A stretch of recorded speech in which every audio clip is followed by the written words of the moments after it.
Hello, I'm here with Daniel Wilson, the founder and innovator behind Current Culture H2O out of Fresno, California. And they're just so happen to be going on their 20th anniversary this year. Now, for a little background, Daniel and I have been talking about hydroponics for going on 13, 14, 15 years now. And in case you've been living under a rock or you're less familiar with hydroponics, CCH2O are the innovators in deep water culture, recirculating deep water culture, and more recently, high pressure aeroponics. So without further ado, thanks for your time today, Daniel, and how are you? I'm well. Thank you for those kind words. It's always a pleasure to hook up, like you were saying, over the years. I guess nearing 15 years, that can't be. That we've been having some great conversations, and I've been quite inspired by the things you've done over the years as well. But I'm well. Been looking forward to the conversation. Good stuff, good stuff. Thanks again for joining. So, man, 20 years already, and that's gone by pretty quickly, I imagine, for you. And it looks like there's a lot of innovation ahead as you guys are dropping new technologies out here in the growing community. And I've had the pleasure to be cultivating them with them rather for a couple of years now. Since you agreed to this series of articles and interviews, I thought a good place to start, if you're good with that, is to kind of do a shoulder check and look back at the history of current culture and the industry, the cultivation industry in general. That sounds great. Yeah, the time has really flown by. It seems like 20.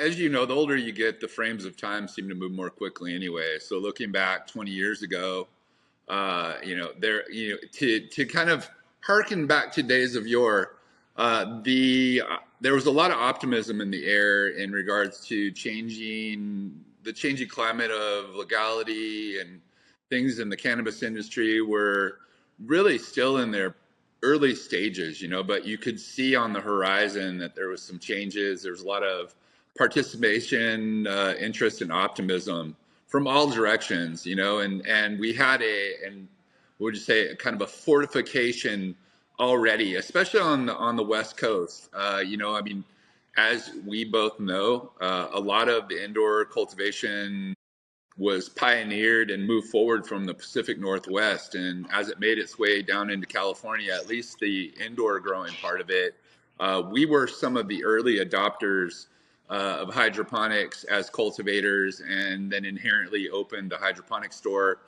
in 1999. Realistically, it was an indoor plant store that morphed itself into that as the climate allowed.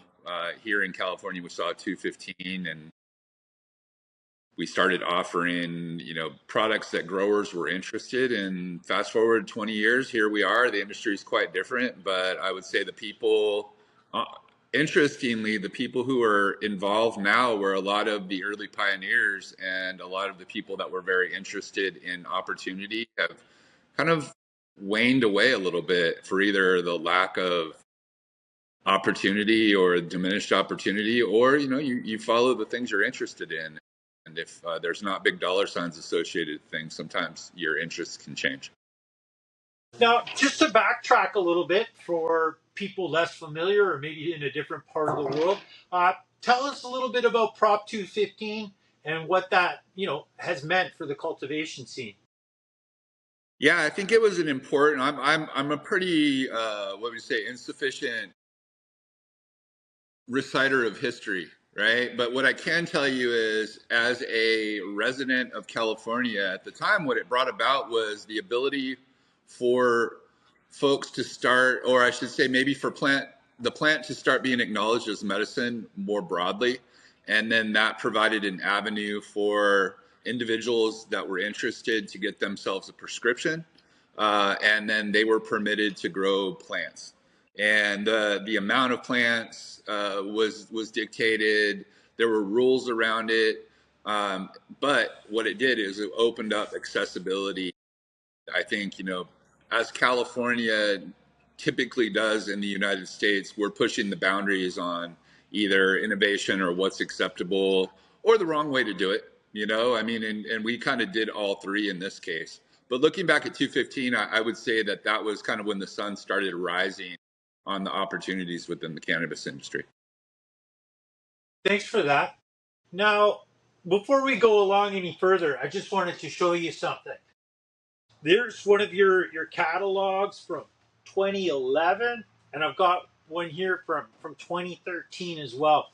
And when I open this up and look at it, and the technology you're offering, even by today's standards, and this we're a decade and a half later, this is still very innovative. But clearly, you've made a lot of innovations and strides and refinements in your recirculating deep water culture and deep water culture, and now, of course, with high pressure aeroponics. But I just wanted to provide a little bit of evidence, like how far back the innovation goes, and naturally, it predates what I've got here in hand. And with that in mind, as we look back, where did you get the inspiration, or where did the original seed come from that allowed you or drove you to begin Current Culture H2O and your journey forward? And can you tell us a little bit about what the cultivation climate was like back then? I'm assuming it's around early 1990s. Yeah. Well, first of all, it's awesome to see those. When I look back on those catalogs, I see, a something that seemed maybe further along than it actually was. And when I say that, that particular method, the recirculating deep water culture, was still somewhat peripheral in terms of there weren't plug and play type systems or systems that were scalable on a level that made sense for people.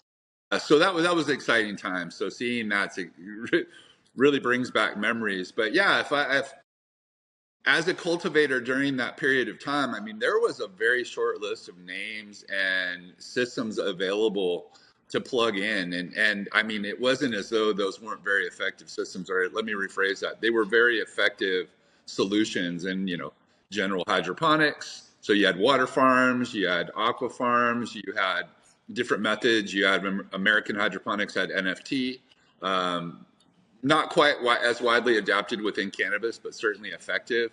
And of course, Botanicare out of Arizona and Treg. And so, as a person who was interested in cultivation of all methods, there was certainly plenty of things to work with and do. And so what we found ourselves is evolving away from clandestine growing, not on a large scale. I'd say back then 16 lights was a lot, right?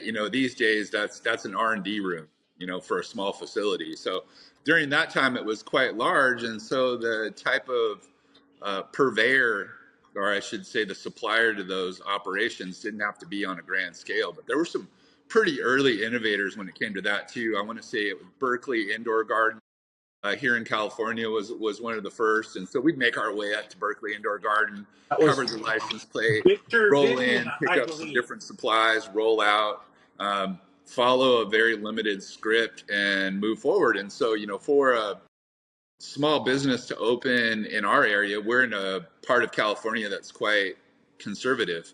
And we didn't have a whole lot of resources in terms of capital, but we also just didn't know enough yet to really be causing ourselves a whole lot of help or harm, quite frankly. And so 1999 comes around, we're like, hey, why don't we start, carrying houseplants and organic pest controls and some hydroponics. Fast forward a couple years, we've got, 1,500 square foot store, tiny store. 3/4 of that was full of hydroponic systems of all different sorts operating.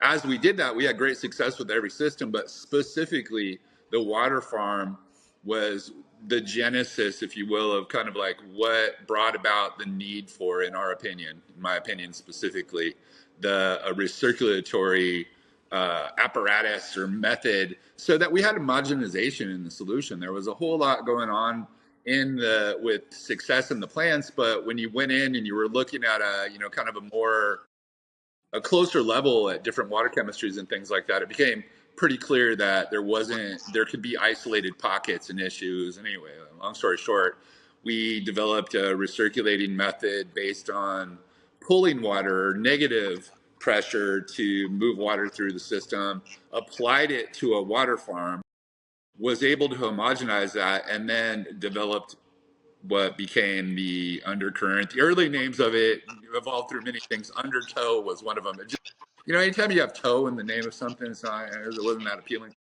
Undercurrent came about. We started making box systems and probably selling them in the store there 2004. Grew If the I may, when opportunity. did you get your first patent for your technology? Or roughly what year were you able to patent your development? That's a good question. I think by the time we finally got the patents, it was 2009 or something. We started applying in 2005. Wow. Quick short story on that one is turned out that the early IP lawyer that we worked with was an alcoholic and completely delinquent. It took a while to figure out. It was like, hey, why is everything taking so long? We didn't know anything, and we, just didn't know anything, didn't know enough. But When you ultimately, said he had to go before the bar, it was kind of a different scenario than what you might have had in mind. yeah, he had passed the bar many times. So, Yeah. but anyway, so yeah, that kind of kept things moving along more slowly. Now, having said that, we had patent pending, and so we were moving forward. And quite frankly, it was a little bit scary because as I don't think there was any doubts that we were dealing in a ethical industry, general hydroponics, Botanicare. I don't think they were out there looking to be predatory, but we just didn't have the types of resources to be able to protect ourselves in the event someone wanted to take what we had known that we'd put together. It's like not often you want to proclaim yourself the inventor of anything, and we've never done that. But looking back, that was a novel approach. I mean, so much so that it remains relevant today. So, which we take a lot of pride, in with a grain of salt about that. But yeah, so it was wild times that kind of launched itself into. That was a period of our life when we were doing too many things. We were trying to have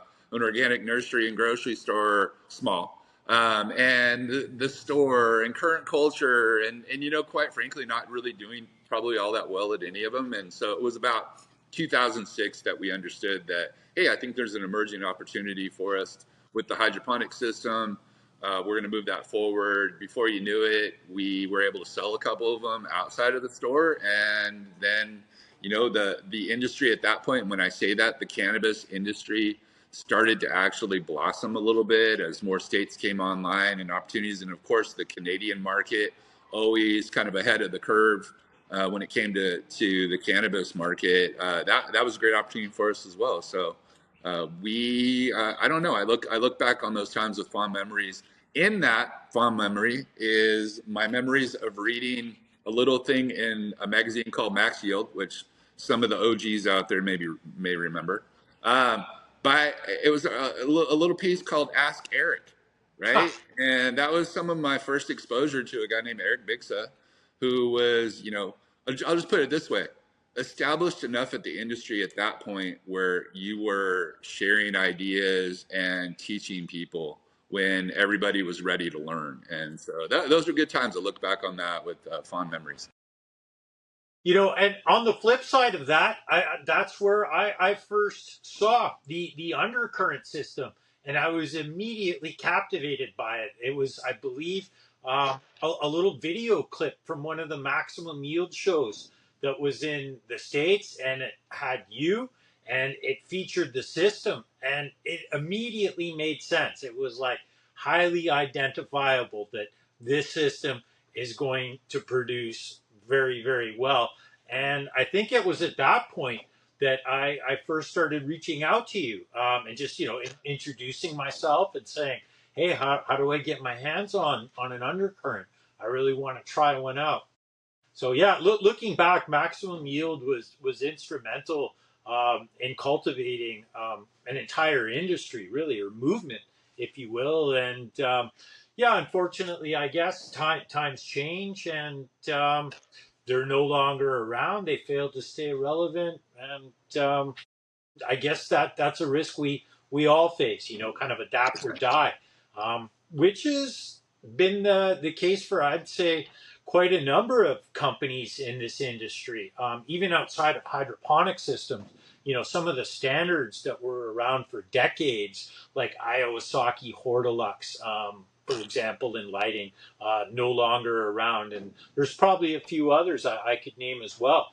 So, what have you found to be, if you don't mind me asking, like your secret ingredient to your longevity in such a competitive and often changing industry? Like current culture is still super relevant. What's your secret if you're willing to share it? Well, let me start out by saying shout out Jim and Linda Jessen. Because of max yield, so many of us kind of were able to network and be inspired, meet each other. Like you said, that was where we started to correspond. I want to say, like, some of our first conversations, you were working for Advanced Nutrients at the time. And you wrote a great article in Rosebud. Anyway, so shout out to those times, good times. Gosh, that is a good question. I may not have a great answer for. I would say probably a couple things.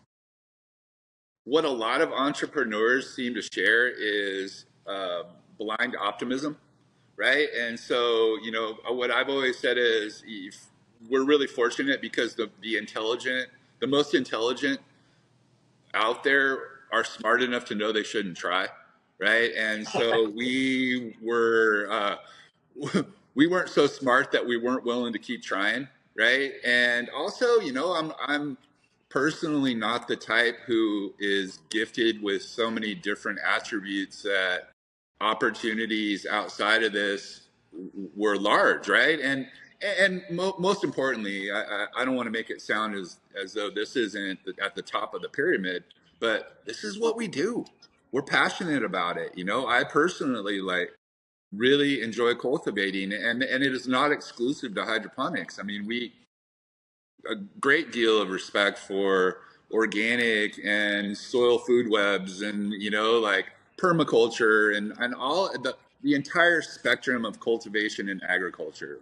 So I think that passion and interest towards it, teamed with the need to survive, right, and support the people that we work for, the people we've worked. Let me say this: we have to this day, we have a lot of folks who put trust in us to use our equipment.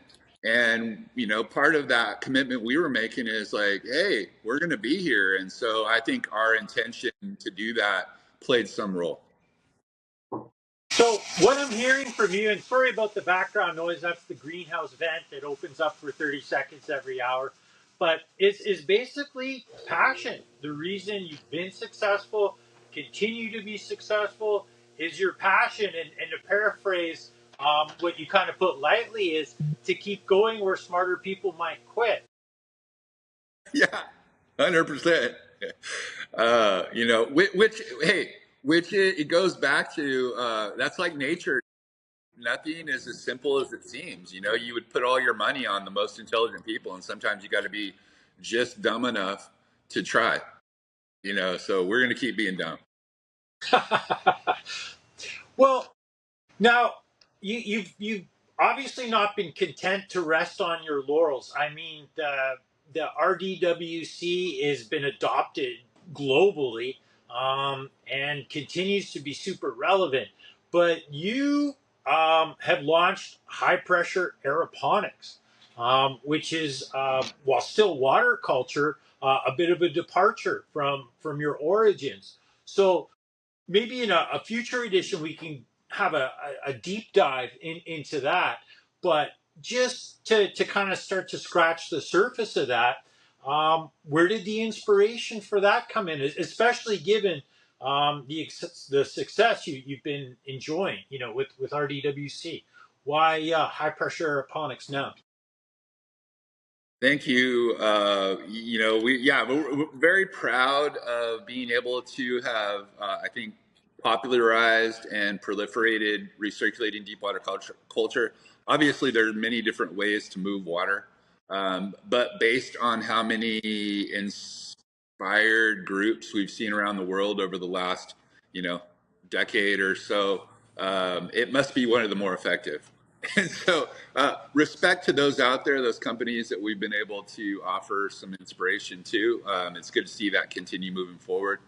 As far as the drive to do more, I think this goes back to it being somewhat similar to the not knowing enough to not do something. But is when you are inspired and you're interested, that I don't want to say chasing shiny objects thing is always, like butterfly chasing is always kind of something you got to watch out for. In this particular instance, what we wanted to do is we wanted to be able to be more of a seed or propagation to harvest type company. And so there was an interest on my behalf to like, hey, like, let's be able to help people propagate, and then we're there from the get-go and we can better navigate with someone through the cultivation and be a part of that process. And so that was the genesis of the inspiration. And then as far as it being water culture roots, we wanted it to be bare root. Were some really forward thinking companies out there who had already put aero cloners together, like the guys at Easy Clone. Then shortly after that, Turbo Clone, kind of copying those guys and having their own iteration of it.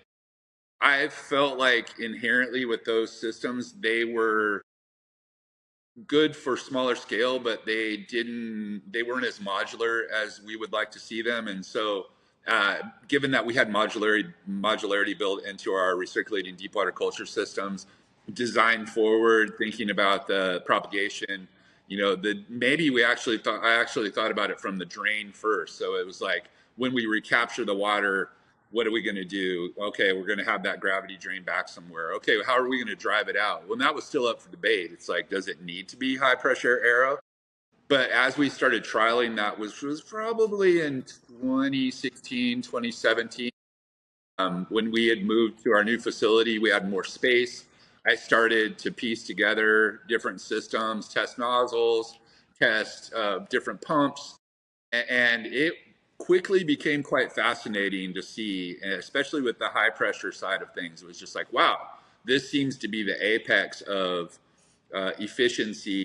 Like, you want to have a minimal amount of water and energy utilized to provide that irrigation, right? And then with the way that we were approaching it in terms of having a chamber completely draining away back to a reservoir, and it was, let me just say this, it quickly turned from a pursuit into something that was like, oh my God, this could actually be the future, while simultaneously pushing forward RDWC. So sometimes you gotta watch out, because you can look too far down the road and like you're off the shoulder real quick. So we moved cautiously towards it, with the first goal being having propagation. Part of that was because it was what we needed, and we wanted that to be like I said, the kind of propagation to harvest approach. But I also felt it was a short frame of cropping time to make observations, to start seeing like, hey, how dependable is this? Like, we've all been watching aeroponics for years and years, those of us who are interested in hydroponics, but with the caveats being like, oh, that's not very dependable. It's like a tightrope. That's prone to fail. All of the problems that we kind of anticipated. And so that's of course what we expected. And through what I would say was probably a pretty good design on our part, and putting in the time to make the observations, we created a system that's been quite successful for people making bare root cuttings. We top out at about 1,000 cuttings on one system that you can make. You can make a pretty hardy, large cutting on that system, and so I would say that we accomplished our initial goal. And then in about 2021, we started putting our sites. Well, it was going to be sooner than that, but there was a little thing called COVID that happened, and so we did the COVID dance for a while, which wasn't fun. But through that, we were continuing to make observations.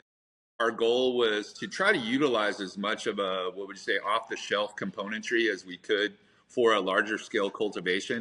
But there, as simple as it was in premise, it wasn't in practice. And so that set us about starting to create unique OEM elements to have aeroponics at scale. And I should say specifically high pressure aeroponics at scale. And so here we are.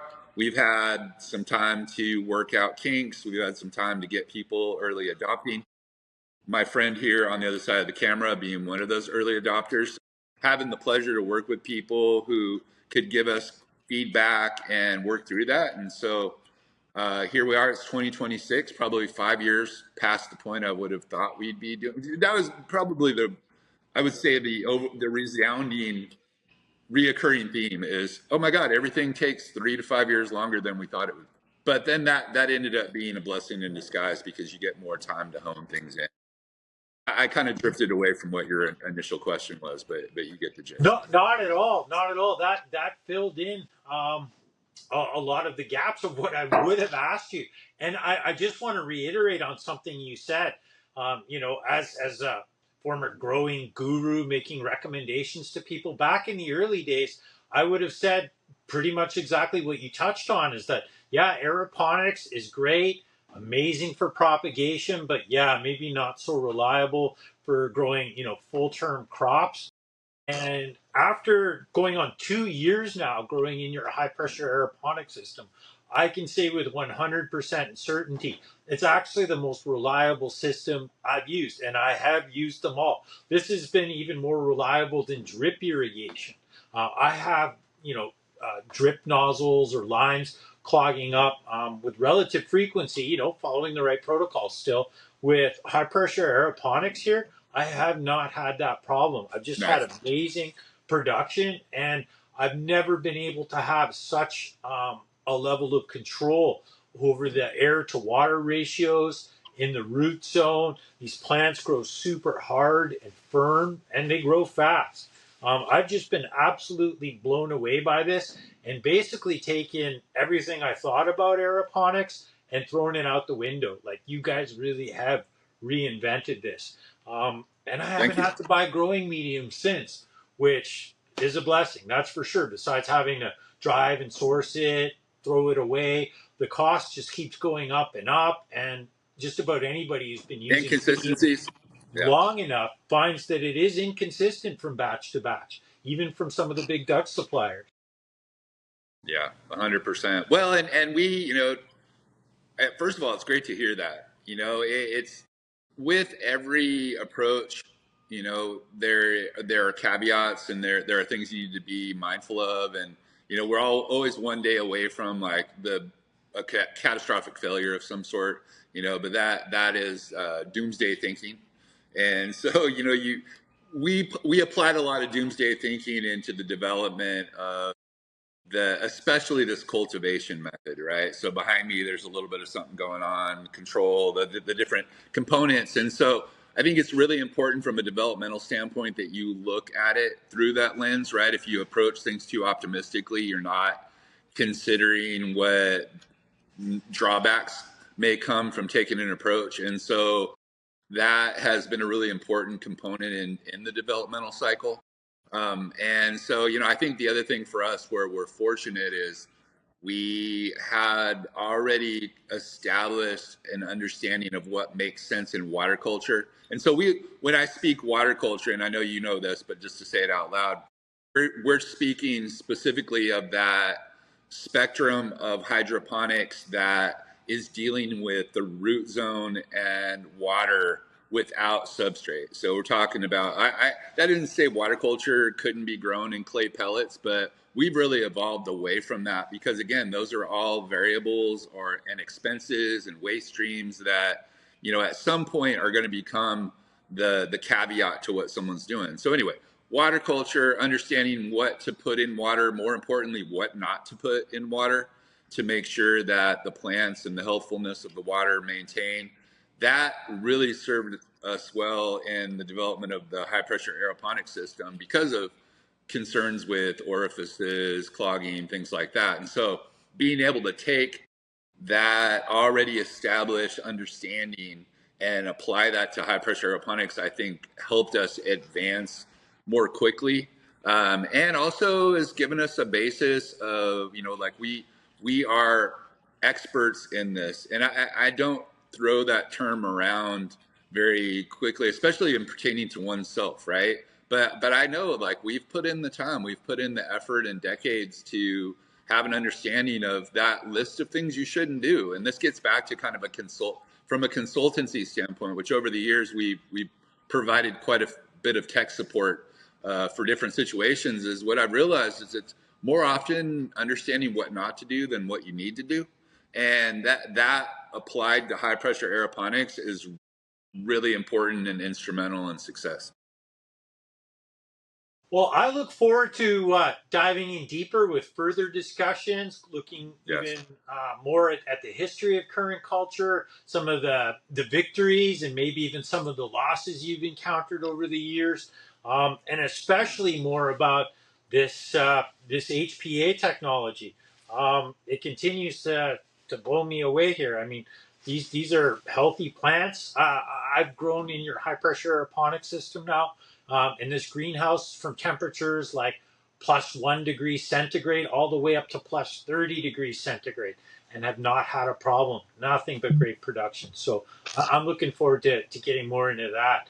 So thanks a lot for your time today, Daniel, and I really look forward to further installments of our discussion here. absolutely, and I will make efforts on our future conversations to be less long winded. But yeah, I mean, the seeing what you've been doing in that greenhouse with those systems is inspiring. It definitely feeds us the fuel to know, like, hey, let's keep going about this. And then yeah, just from a part of creating a product, as I guess, it's like, hey, what do I do in life? It's like I develop products, like I'm the director of product development. Anyway, it feels great to see them in the field being used and getting that type of feedback. So thank you. Pleasure's all mine. Thank you, Daniel. All right. Well, hey, it's good to talk to you. I look forward to our next discussion. All right. Cheers, bro.